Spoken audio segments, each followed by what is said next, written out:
చూడండి ఈరోజైతే చపాతీలలో 2 రకాలు చూపిస్తాను చూడండి. ఒకటి ఆయిల్ యూజ్ చేసి చేసేటివి. అలాగే ఆయిల్ యూజ్ చేయకుండా బరువు తగ్గాలనుకునేవారు చేసుకునే పుల్కాలను చూపిస్తాను చూడండి.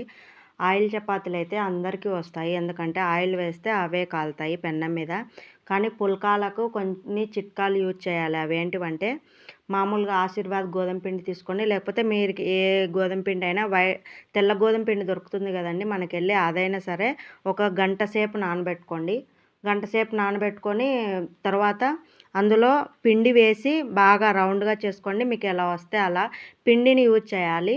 ఆయిల్ యూజ్ చేస్తే పుల్కాలనేటివి పొంగవన్నమాట. చూడండి నేను వీడియోలో చూపించినట్టు మీరు చేసుకోండి. చేసిన తర్వాత ఓన్లీ 2 సెకండ్స్ మాత్రమే పెనం మీద ఇవతలకి, అవతలకి పెట్టి కాల్చాలండి. 2 వైపులా 2 సైడ్స్ కాల్చుకోండి.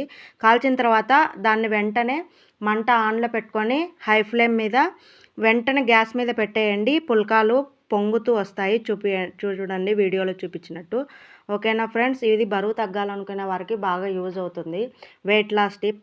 అలాగే ఇంకొక టిప్ షేర్ చేస్తాను. బాలింతలకి ఎవరికైనా పాలు రాకపోతే పాలల్లో కొద్దిగా వెల్లుల్లి వేసుకొని ఉడకబెట్టుకొని ఆ వెల్లుల్లి స్ట్రెయిన్ చేసి ఆ మిల్క్ తాగేసేయండి. బాలింతలకి పాలు బాగా పడతాయి. ఈ చిట్కా ట్రై చేయండి. చూడండి పుల్కాలు ఎలా పొంగుతున్నాయో. మీరు కూడా ఇలా ట్రై చేసి ఎలా వచ్చిందో నాకు చెప్పండి. చూడండి ఒక పక్క నూనె చపాతీ, ఒక పక్క పుల్కా చేశాను. Okay bye friends. నా ఛానల్ నచ్చితే లైక్, షేర్, సబ్స్క్రైబ్.